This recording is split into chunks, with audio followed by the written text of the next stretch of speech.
we are giving away all of these 16 prizes here to celebrate the World Championship, including a signed photo from Raymond van Barneveld and Phil Taylor, which includes a match used dart. Just head over to our Twitter, link in the description, to see our pinned tweet for full details, and don't forget to comment and subscribe.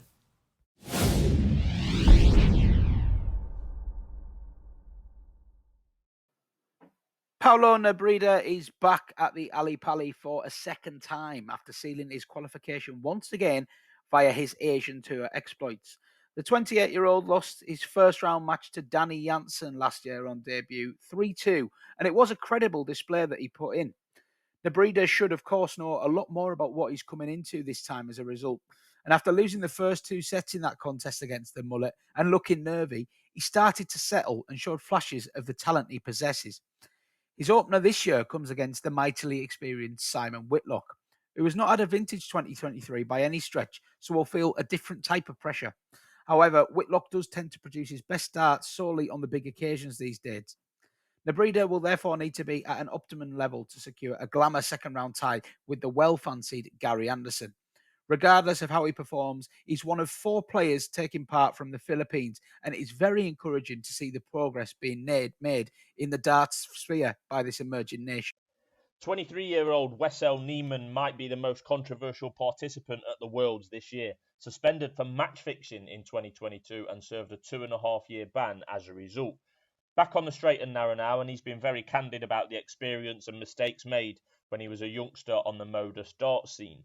Neiman has qualified through the PDC Development Tour, where he's been mixing it with the likes of Gian Van Veen, Luke Littler and Nathan Rafferty, well capable of posting a triple-figure average over a short format, and can actually count himself unlucky to have missed out on the World Youth Championship final, losing in a last-leg decider in the semi against Van Veen with an average of 102.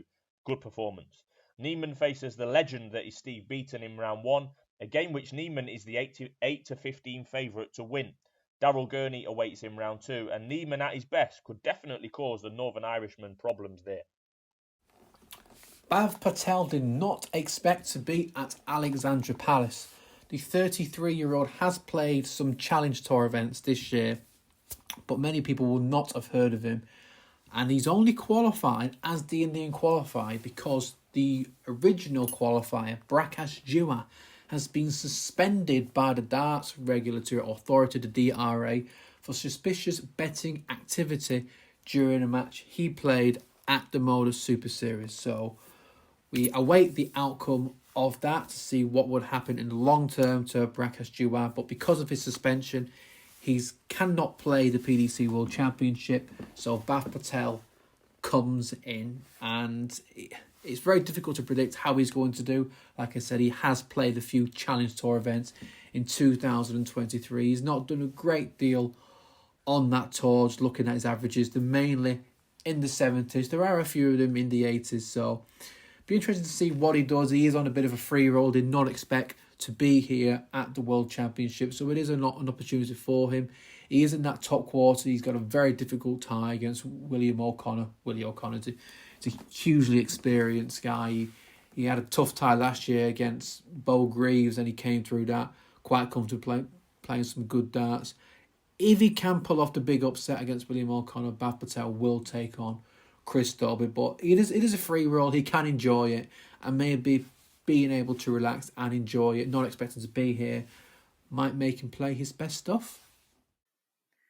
It has been great to see Berry Vampier making headlines for the right reasons on the hockey this season, given his previous well-documented struggles with dartitis. The former World Youth finalist comes here as a result of topping the Challenge Tour Order of Merit in convincing fashion, a feat which has sealed him a tour card for 2024 and 2025. Despite not being a card holder this year, we've still seen quite a lot of Vampier on the Pro Tour, often stepping up as a reserve in the absence of card holders. Earlier in the season, he was one of the 4 men, both in terms of averages and in terms of results, constantly threatening deep runs. High-profile wins over the likes of Chris Dobie and Stephen Bunting on the floor were backed up by Euro Tour victories over Josh Rock and Johnny Clayton in front of fervent crowds, more timely reminders of just how talented this young man is. While he flattered to deceive in his recent Grand Slam appearance last month, Vampier is a very interesting runner. At over 5-2 to beat Luke Woodhouse in round 1's final game, he might be a betting prospect too. Woodhouse has had a fine year himself, but does sometimes have doubling issues, and he'll need to be at his best to repel the rejuvenated Dutchman. Born in Cornwall but residing in Australia, Darren Penel makes his debut at the Worlds, having qualified through the Australian Tour. The clear number one seed down under, with 11 wins on that tour alone just this year. 51-year-old Penel had a PDC Tour card not so long ago, but lost it at the first hurdle at the end of 2021, so he has the experience against some of the big-name players. He faces American Jules van Dongen in the opening round, a game in which Penel is the 15-8 underdog to win. Joe Cullen awaits him round 2, so it doesn't get any easier. The Kiwi Hopai Pua hopes returns to the PDC World Championship courtesy of winning the DPA Oceanic Masters. He last appeared here on his debut in 2021, losing 3-0 in sets to Mickey Mansour. And he is a player who is used to winning titles. He's won a lot of titles down under in his home of New Zealand. He's won a few in Australia as well. We've seen him produce 97 average on television. We do see him at the World Series events as well. So he's used to the PDC, the cameras and the people watching at home and the crowd as well. So he shouldn't be phased too much. He has got quite a difficult tie in the first round against Martin Lukeman. Martin's played some good stuff this year. If he can defeat Martin Lukeman, then he sets up a very intriguing tie against Damon Heta. Might be a little bit of a friendly rivalry there, New Zealand versus Australia. But he is a player who can be dangerous, so don't completely write him off against Martin Lukeman. He will fancy his chances there because he's a good player, Hopai Pua. Another debutant this year, Ronaldo Rivera, qualified for Ali via the Asian Tour on the same day as his compatriot Paolo Nebrida and Japan's Tomoya Goto. Laurent Ilagan is also back this year and is joined by Sandro Sosing, meaning that Rivera is part of a record 4-strong Philippines travelling party, testament to how much the steel tip game has grown in that region. Hailed by many who follow the Asian Tour as a star of the future, Rivera has posted several averages over a ton this year and should not be taken lightly. And he has the chance to launch himself into the public eye in a major fashion here. His draw sees him face Keane Barry in round 1, an exciting youngster himself and much more well known to the darting public, but also somebody who suffered a surprise defeat to a qualifier at last year's Worlds in the form of South African Grant Sampson. Barry will hope to exercise those demons against Rivera, but if the underdog can rise to the challenge, then a date with Michael van Gerwen awaits. With nothing to lose, Rivera will be travelling to Europe looking to make his first trip a legendary one. Big Rig Ben Robb is back to Ali Pali for the 4th time in his career. Yet to make it past the first round on 3 previous attempts, but he has shown improvements over time. He lost 3-1 to Mickey Mansour last year with a respectable average of 89. A regular on the World Series of Darts Down Under and has experience of playing the likes of Michael van Gerwen, Simon Whitlock and Rob Cross in those events. Rob plays the solid Richard Veenstra in the opening round, where he's 7-4 to make it through to round 2. Should he beat Veenstra in round 1, he'll be playing Kim Huybrechts in round 2. Rusty Jake Rodriguez qualifies for this tournament by taking one of the 4 qualifying spots for the PDC Tour Card holder. He's going to need a miracle, to be quite frank, to save his tour card. He won it at the start of 2022 and provisionally post-World Championship, he's sitting in 81, £30,000 outside of the top 64.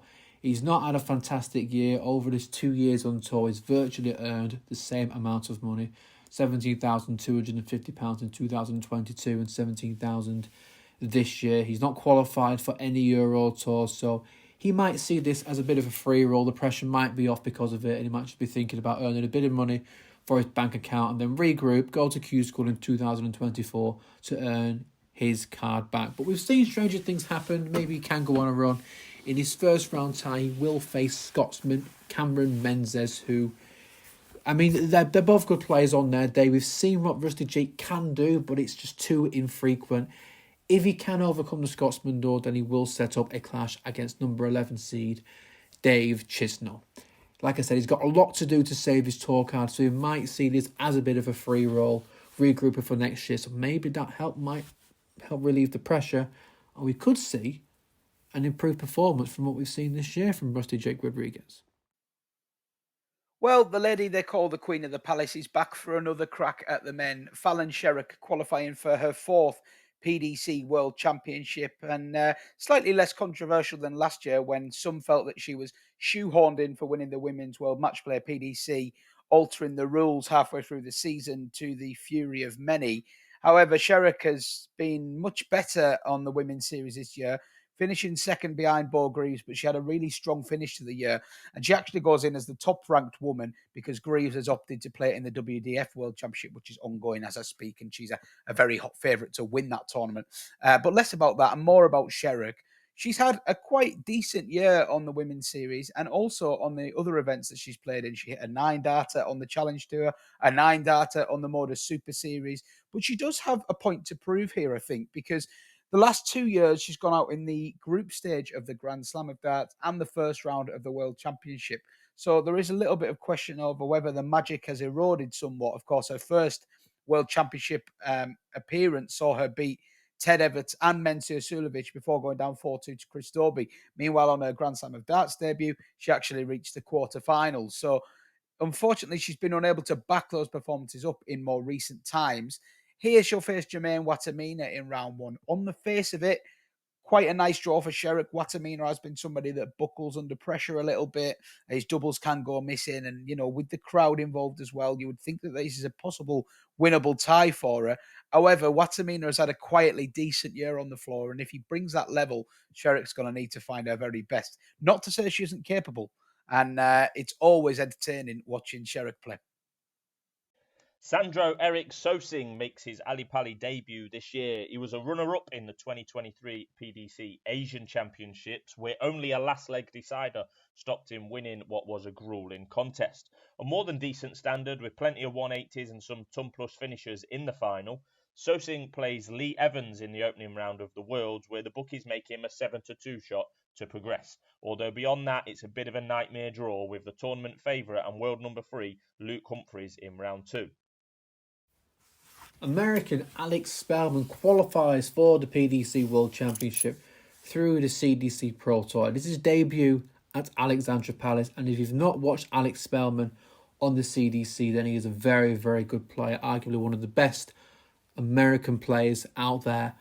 He could do damage, but unfortunately he has got a difficult tie. In his first round match, he's in that third quarter, he faces Ryan Joyce, and we've seen the quality of Ryan Joyce. He has won a title this year, and he also made the semi-final of the most recent major, the Players' Championship Finals. And if he can overcome and inform Ryan Joyce, then he will be facing Stephen Bunting, who's one of the form players in the world at the moment. So he has got a difficult draw in that third quarter, but I'm really interested to see what Alex Spellman can do, because he is a very, very good player.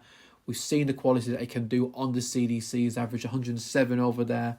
His highest TV average is 90.34. We've seen him in World Series events as well. So he's a player who has got quality and he can be a danger. So maybe he can upset one of the favourites in this tournament. Bo Greaves' decision to go and successfully defend her WDF Women's World Championship instead of an Ali Pali appearance saw Mamuru Suzuki promoted to second in the Women's Series Order of Merit, meaning the Japanese star returns to London for her second appearance at the World Championships. The two-time women's champion should really be alongside Fallon Sherk when it comes to beating a male player on this famous stage. She had her chances against James Richardson back in 2020, but ultimately lost in a last-leg decider, though Suzuki proved very popular with the crowd when she did make her public appearances. Similar can be expected when she faces Ricardo Pietrezco in round one this year. On paper, it's a bad draw for Suzuki because Pietrezco has enjoyed great success.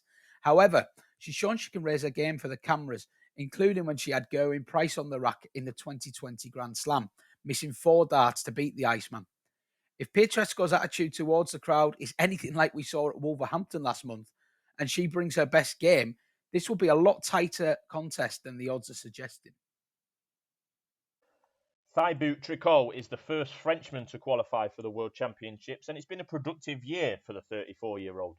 A regular substitute player in Pro Tour events in the UK and a couple of appearances on the Euro Tour as well will have provided really good experience this year.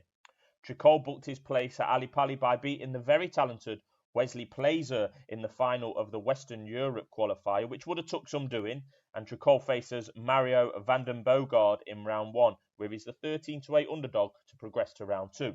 That'll be a good game, with both men looking to break through, having had good campaigns on the circuit in 2023. The reward for winning that game? Former world champ Rob Cross in round 2. It's great to see the demolition man Darren Webster back at Ali Pali, even if it was admittedly a little surprising.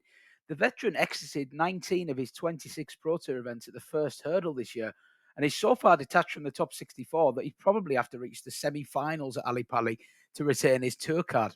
However, he saved his best Players Championship run of the year for last when making the last 16 of Players Championship 28, and he franked that form surprisingly when beating Mike Kyvenhoven, Martijn Kleermaker, Darius Labanauskas, and promising German Daniel Klose to come through the notoriously difficult tour card qualifier. Though the end result was a shock, it was clearly no fluke. Averages of 91, 91, 93, and 95 showing a commendable level of consistency. Webster is a former two-time World Championship quarter-finalist, and as recently as 2018, would you believe? And he has a 5-0 Grand Slam whitewash of Phil Taylor in his back catalogue, so don't expect him to be overawed by the occasion. He plays young Dutchman Niels Zonneveld in round 1 and is a rather large outsider. But if he reproduces the form that he's shown over the last 2 months rather than the previous 2 years, an upset is not out of the question. Xin Zhao makes his third appearance at Ali Pali. He debuted in 2018, just 20 years old at the time. That was when it was called the preliminary round, and he went out 2-0. Lost to Bernie Smith. He averaged 87 that day, just under, and at the time that was a national record for a Chinese professional. Chen was back again in 2020, where he lost to Kyle Anderson in the first round proper, but it is fair to say that Chen has improved since then. He still holds the national record for a Chinese player, but that record is now up at 101, set in 2022. He became the first man to hit a 9-dart finish on the PDC Asian Tour recently, and he's clearly the best player in China at the moment. Chen plays Mickey Mansell in the opening round, where he's a 5-1 underdog. I certainly wouldn't rule out an upset win there, to be honest. Mansell is well capable of averaging in the 80s himself, and Chen, at his best, can definitely compete with that. For those interested, Chen is 2,000 to 1 to win the tournament.